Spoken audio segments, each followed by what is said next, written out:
Okay, so I took some time and put in the last ramrod pipe like we discussed. So we have all three ramrod pipes installed and pinned in place. So I think the next thing we'll do is move on to the ramrod. So the ramrod comes with a tenon cut on the end. So the tenon, just a little neck down area, the tip goes over. So here's the ramrod tip, a nice tapered tip.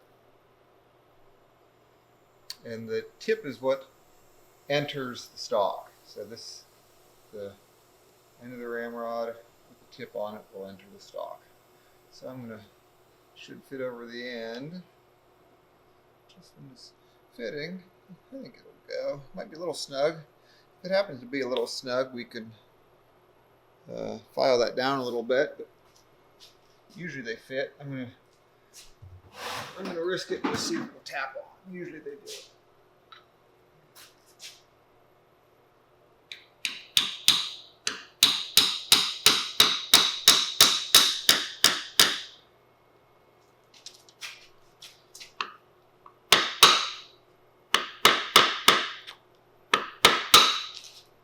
Okay, so that went on. Let's see, nice and fit up against the shoulder real nice. So we're gonna pin it in place. So to pin it, we're gonna put a cross pin through the ramrod pipe, through that little tenon, and pin the ends. We're gonna use the provided finishing nail. This one has an end that's kind of flattened out, so we're going to get rid of that. We're going to drill a hole. Drill bit set up. I think this is about a 70 thousandths drill, which would be a number 50 drill bit. Somewhere in that range seems to work well.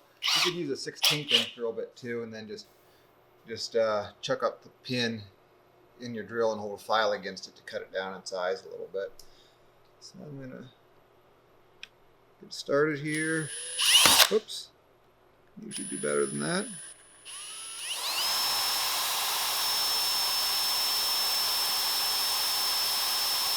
Okay, so we have a pin hole all the way through now.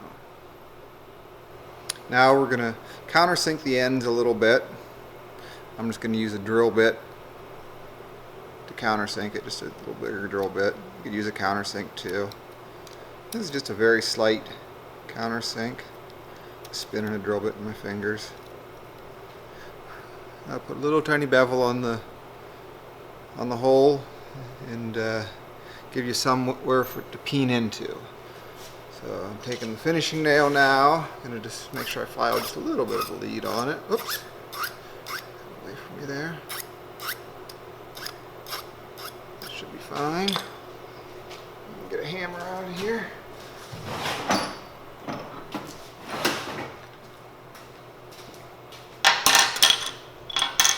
So we'll just insert the pin through that hole.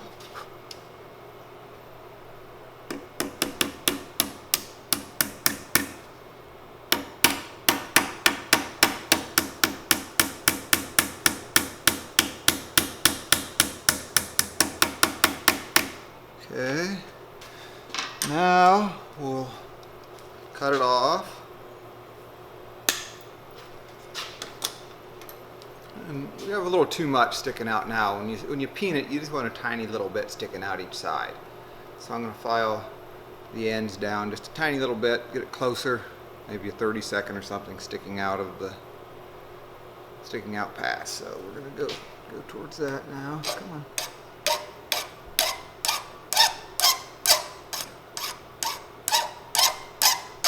Okay.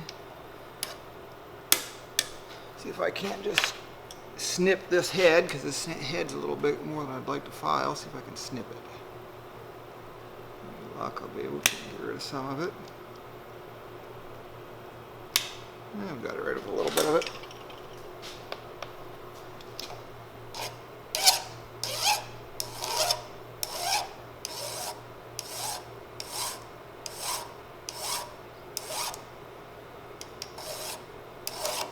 Okay, that looks good. Now we'll take a ball peen hammer and just put it up against your vise or anything solid. And we'll just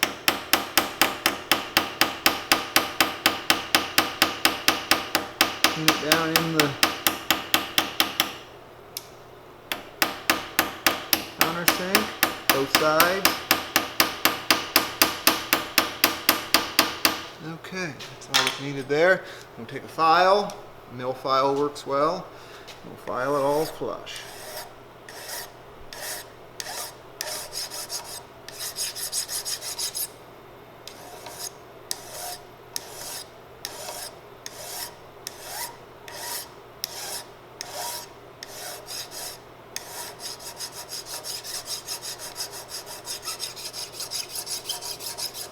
Make sure we file the wood flush if it sticks over the tip a little bit.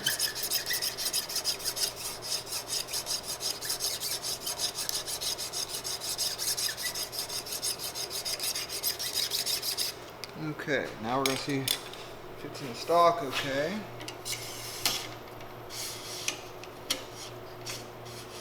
Okay, this one in okay. A little snug, not too bad.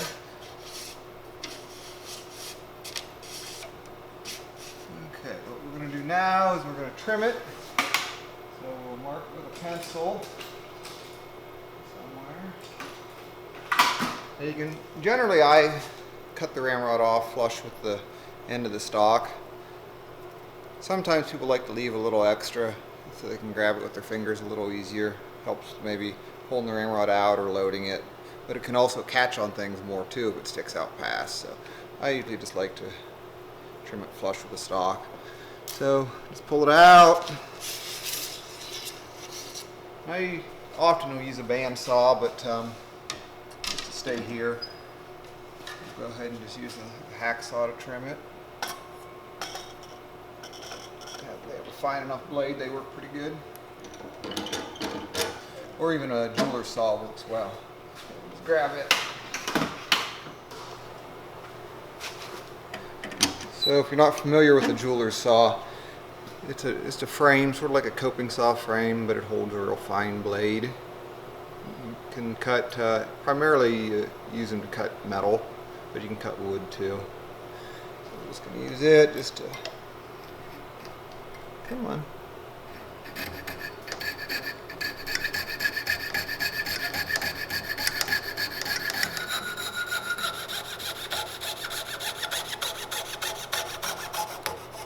Okay, there we defeated it. So now, we'll take our file and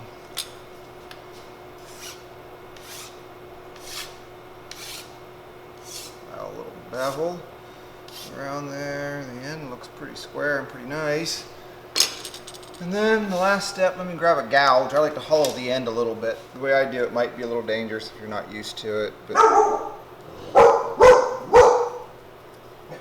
just kind of roll it around here, but you could do that by holding it in a vise, and it may be a little safer.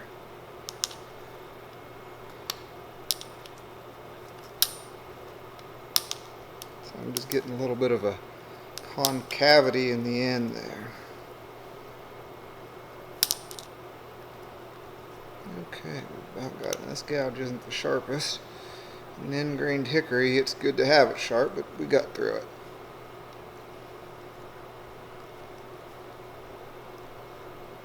Seems like keeping tools sharp is a never-ending battle.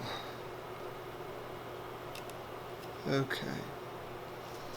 I don't know if you can see that there's a little concavity in the end. Probably see it. So let's go ahead and grab a piece of sandpaper and sand that a little bit because it was a tiny bit snuggled in the stock. Grab a piece of paper.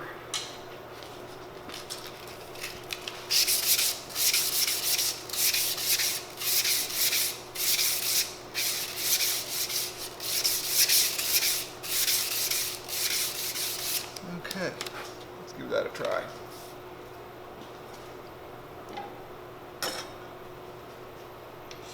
And it's okay if the rod has a little bow to it. It doesn't hurt anything at all. So that's pretty good. Oftentimes if you turned a little bit, it'll fit tighter or looser, depending on the bow. Tighter in that direction. And if it has a lot of bow that you don't like, you can just bend it, straighten it out usually. So as an aside, one thing that you should look for in a ramrod is one that has relatively straight grain. By straight grain, I mean grain that follows the axis of the rod. So you want the grain to pretty much follow the axis of the rod, which this one's a nice rod here. You don't want it to come out at some angle relative to the rod center line, because that makes a weak point and it can break easier. And we try to inspect all of our rods carefully for that. So that task is now complete. So we are left with installing sights, installing the touch hole liner, installing underlugs, and then doing some stock prep. That's about it. So the process is winding down. Let's go ahead and put the sights in.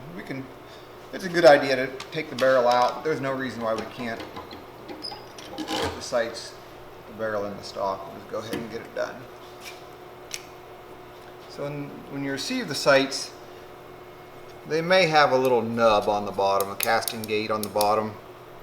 If they do, you need to file that flush. So this one is ground almost off, but we'll take a minute and just rest that there and file it a little closer.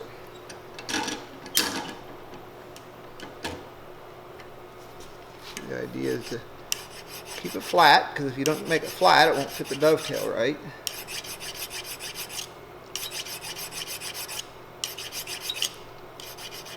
Okay, that looks good. We've cleaned the bottom off. Put the stock back in the vise.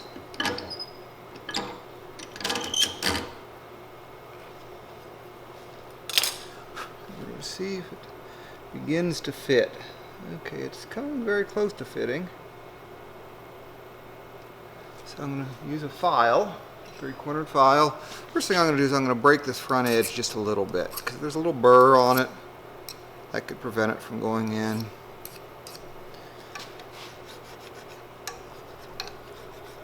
Okay, we'll see if it'll start.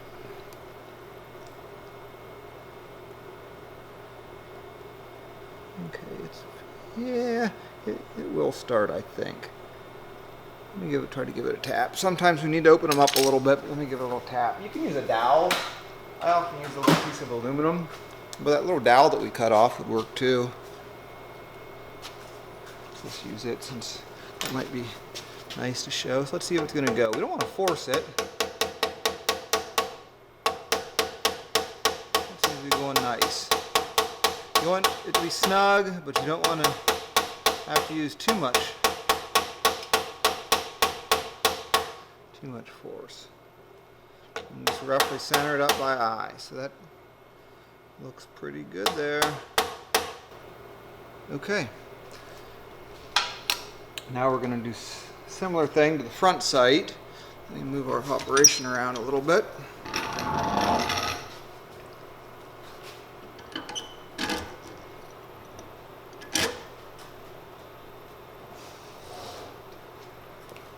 Okay, so here's the front sight. And again, I'll make sure that there's no burrs. Maybe even make a little bit of a lead to start in the dovetail. We'll take a look and see if it starts to fit. And it is. It's starting to fit, so I think it's going to be okay too. It's a good fit.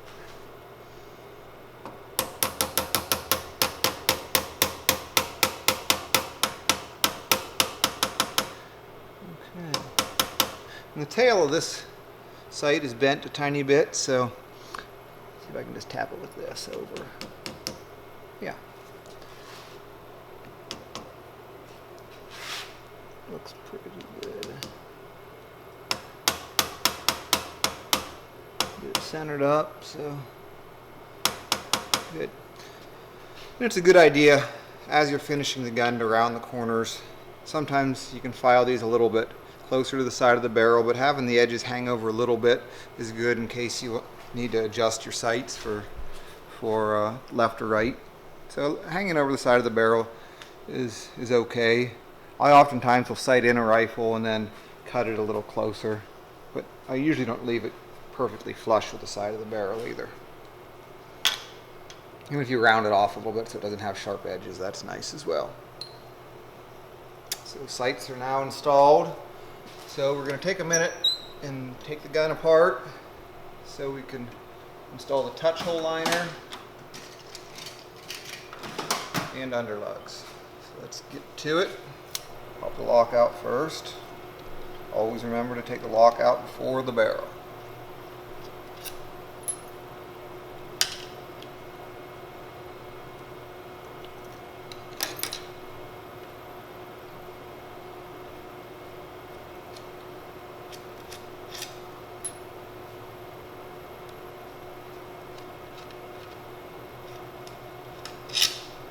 Okay, and you can see the tang sprung out a tiny little bit, which is good. That means it's going to come out first. So I'm going to again squeeze it fairly tight to get that back of the tang started out. There, it's coming out a little bit.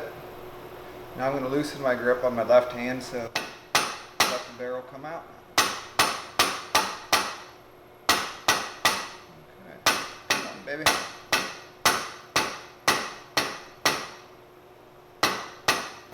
Go. As moisture changes, sometimes the stalks will change a little bit. It feels like this tightened up over the last couple of days, but it's okay. Okay, I'm going to set the stalk aside now. And we'll focus on the barrel. So this is where the touch hole liner is installed. It's a threaded hole in the side of the barrel. And the purpose of the touch hole liner is to provide better ignition. So these are liners which are, you can see that or not, but it's coned on the inside. It allows the powder charge you dump down the barrel to come a little closer to the outside of the barrel. And the hole, the small diameter hole, ends up being shorter, so it's less prone to foul. That's probably the biggest advantage. They shoot cleaner. They are slightly faster than a regular drilled straight hole, but the biggest advantage is that they stay cleaner. So I'm going to thread this in the side of the barrel. Okay, now I'm going to grab it with vice grips. And you want to pull it in pretty snug. So you'll feel it snug up, and I like to go a little bit more. And it's slipping a little bit. Let me tighten. So just pay attention whether your pliers are slipping. That's good right there. Okay, now we have to cut it off and file it flush with the side of the barrel. Use the hacksaw to cut it off. There's a groove in the liner that you can insert the saw blade into.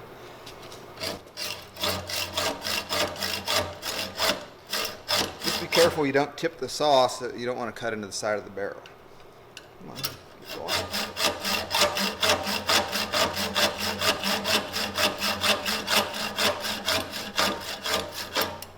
Go. Now we'll take a file, start getting it down close. We just want to file the touch hole liner. We don't want to file the sides of the barrel until we get very, very close. So our focus is right on the liner itself.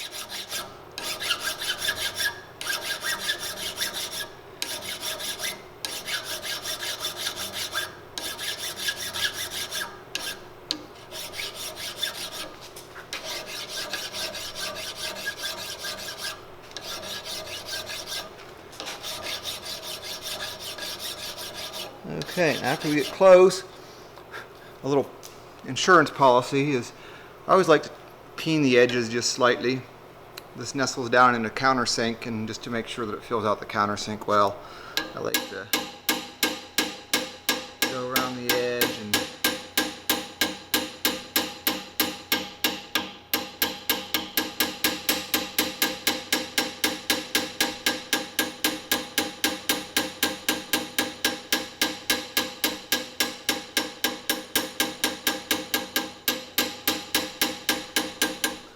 okay, now we're going to go back to our file.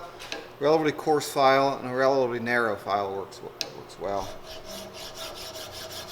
So we're going to keep bringing this down.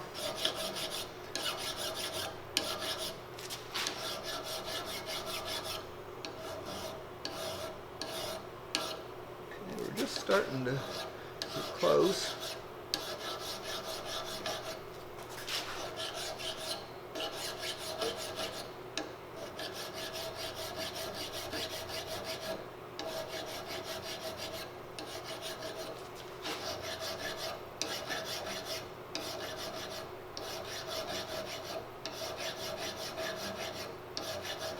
Okay, that's pretty good. Now we're going to use a mill file. So I barely just scratched around the plug. I didn't really cut it much, just barely scratched it. So we're going to use a mill file to then level everything out.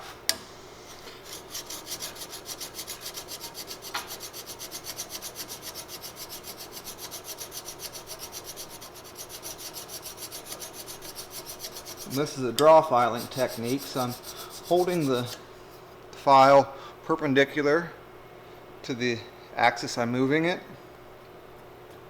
The file in the right hand, the handle in the right hand, and pushing away. It's cutting on the push stroke. So we're going to hold it close.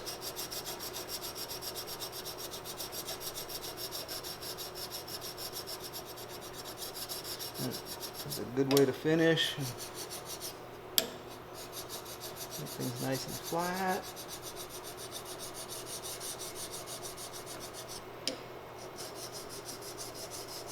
Okay, ow. What happened there? A splinter got me or something.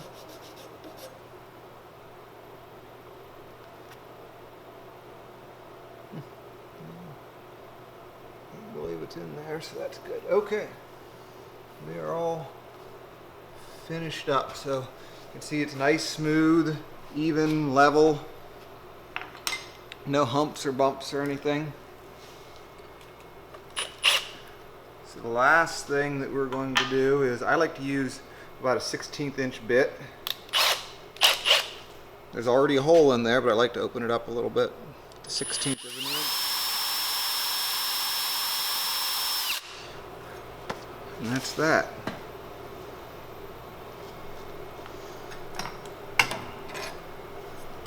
No burr.